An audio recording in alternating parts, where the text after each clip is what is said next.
Channel. ഇന്ന് ഒത്തിരി കൂട്ടുകാർക്ക് സംശയമുള്ളൊരു കാര്യം അതൊന്ന് ക്ലിയർ ചെയ്ത് പോകാൻ വേണ്ടിയിട്ടാണ് കേട്ടോ വന്നിട്ടുള്ളത്. നമ്മളൊരു ഫാബ്രിക് പീസിൽ നിന്നും എങ്ങനെയാണ് സ്ട്രെയിറ്റ് പീസും ക്രോസ് പീസും കട്ട് ചെയ്തെടുക്കാനാണ് ഈ ഒരു വീഡിയോയിൽ കാണിക്കുന്നത്.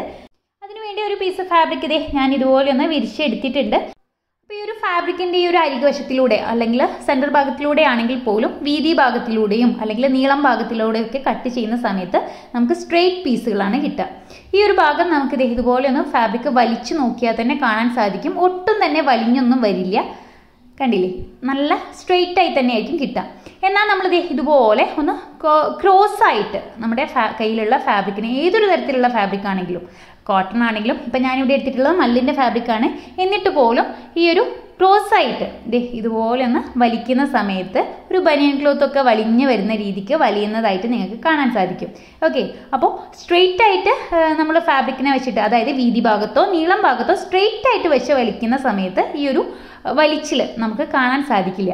അപ്പോൾ നമ്മൾ നീളത്തിലോ വീതിയിലോ സ്ട്രെയിറ്റ് ആയിട്ട് കട്ട് ചെയ്തെടുക്കുമ്പോൾ നമുക്ക് കിട്ടുന്ന ഫാബ്രിക് പീസിനെ സ്ട്രെയിറ്റ് പീസ് എന്നും ഇതുപോലെ ക്രോസ് ആയിട്ട് ഇട്ട് കട്ട് ചെയ്യുന്ന ഫാബ്രിക്കിനെ ക്രോസ് പീസ് എന്നും പറയും. അത് കട്ട് ചെയ്ത് കൂടി കാണിക്കുമ്പോൾ കറക്റ്റ് നിങ്ങൾക്ക് മനസ്സിലാവും കേട്ടോ. അപ്പോൾ ഫാബ്രിക് പീസിനെ കട്ട് ചെയ്തെടുക്കാനുള്ള സൗകര്യത്തിന് വേണ്ടി ഞാനിവിടെ ഫാബ്രിക്കിനെ ഇതുപോലെ ഒന്ന് നടുമടക്കി വിരിച്ചെടുത്തിട്ടുണ്ട്. ശേഷം ഇതിൻ്റെ മുകൾ വശം ഒന്ന് ലെവൽ ചെയ്ത് കട്ട് ചെയ്തെടുക്കുകയാണ് ചെയ്യുന്നത്. അതിനുവേണ്ടി ഇതുപോലെ ഒരു സ്ട്രെയിറ്റ് ലൈൻ വരച്ചെടുത്തു. ശേഷം മുകളിലേക്ക് എടുക്കുന്ന ആ ഒരു എക്സ്ട്രാ പീസ് ഫാബ്രിക്കിനെ ഒന്ന് കട്ട് ചെയ്ത് മാറ്റുകയാണ് ചെയ്യുന്നത്.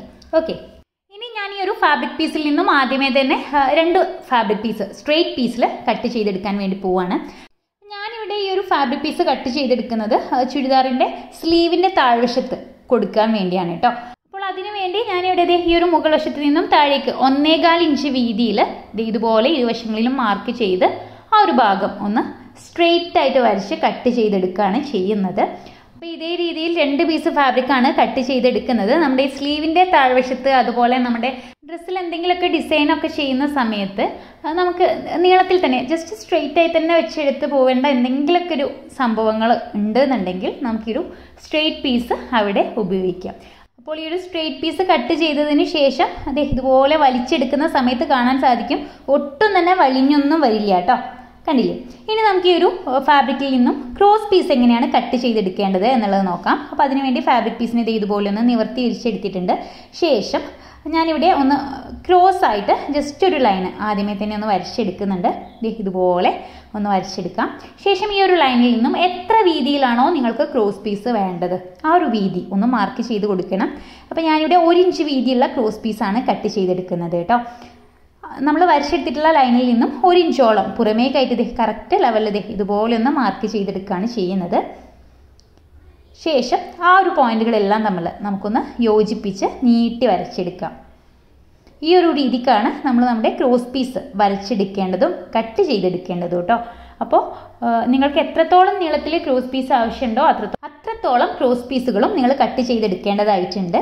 അപ്പോൾ അടുത്ത ലൈനിൽ നിന്നും ഞാൻ ഇതേപോലെ തന്നെ 1 ഇഞ്ച് വീതി വീതം പുറമേക്കായിട്ട് മാർക്ക് ചെയ്ത് ആ ഒരു ഭാഗത്ത് കൂടി ഒന്ന് ഇതുപോലെ ആ പോയിന്റുകൾ തമ്മിലൊന്ന് നീട്ടി വരച്ചെടുക്കുകയാണ് ചെയ്യുന്നത്.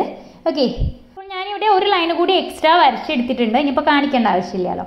ശേഷം നമ്മൾ വരച്ചെടുത്തിട്ടുള്ള ആ ഒരു ലൈനിൻ്റെ മുകൾ വശത്തിലൂടെ ഇതുപോലെ ഒന്ന് കട്ട് ചെയ്ത് മാറ്റാണ് വേണ്ടത്. അപ്പോൾ ഞാനിതിപ്പോൾ നെക്കിന് ചുറ്റിലും വെച്ചെടുക്കാൻ വേണ്ടിയാണ് ഈ ഒരു ക്രോസ് പീസ് കട്ട് ചെയ്തെടുക്കുന്നത്. നെക്കിന് ചുറ്റിലും അതുപോലെ എന്തെങ്കിലും വളവും തിരിവും ഒക്കെ ഉള്ള ഏതെങ്കിലും ഒരു ഷേപ്പിൻ്റെ മുകൾ വശത്ത് നമ്മൾ പൈപ്പിംഗ് പോലെ ചെയ്തെടുക്കുന്നുണ്ട് എന്നുണ്ടെങ്കിൽ തീർച്ചയായിട്ടും ക്രോസ് പീസിൽ തന്നെ കട്ട് ചെയ്തെടുക്കണം. അപ്പോൾ ഇതുപോലെ ക്രോസ് ആയി വരച്ച് കട്ട് ചെയ്തെടുക്കുന്ന ഫാബ്രിക് പീസിനെ പറയുന്ന പേരാണ് ക്രോസ് പീസ് എന്ന് കേട്ടോ. ഇതൊന്ന് എടുത്ത് വലിച്ചു നോക്കുന്ന സമയത്ത് നിങ്ങൾക്ക് കാണാൻ സാധിക്കും, കണ്ടില്ലേ, നന്നായി തന്നെ വലിഞ്ഞു വരുന്നുണ്ട്.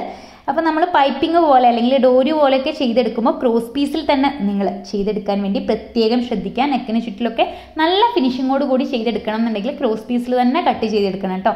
സ്ട്രെയിറ്റ് പീസിലാവുമ്പോൾ ആ ഒരു ഭാഗത്തൊക്കെ ചുളിവ് വീഴും. ആ ഒരു കാര്യം നിങ്ങളൊന്ന് പ്രത്യേകം ശ്രദ്ധിക്കുക. അപ്പോൾ ഇത്രയേ ഉള്ളൂ കേട്ടോ ക്രോസ് പീസും സ്ട്രെയിറ്റ് പീസും തമ്മിലുള്ള വ്യത്യാസം എന്ന് പറയുന്നത്. അപ്പോൾ ഈ ഒരു വീഡിയോ നിങ്ങൾക്ക് യൂസ്ഫുൾ ആയിട്ടുണ്ടാവുമെന്ന് വിചാരിക്കുന്നു. വീഡിയോ ഇഷ്ടപ്പെട്ടാൽ ലൈക്ക് ചെയ്യാനും മറ്റുള്ളവർക്ക് ഷെയർ ചെയ്യാനും മറക്കരുത്. ചാനൽ ആദ്യമായി കാണുന്ന ഏതെങ്കിലും കൂട്ടുകാരുണ്ടെങ്കിൽ ചാനൽ ഒന്ന് സബ്സ്ക്രൈബ് ചെയ്യുകയും കൂടി ചെയ്യുക. മറ്റൊരു യൂസ്ഫുൾ വീഡിയോ ആയിട്ട് നമുക്ക് ഉടൻ തന്നെ കാണാം. അതുവരെയും അസ്സലാമു അലൈക്കും.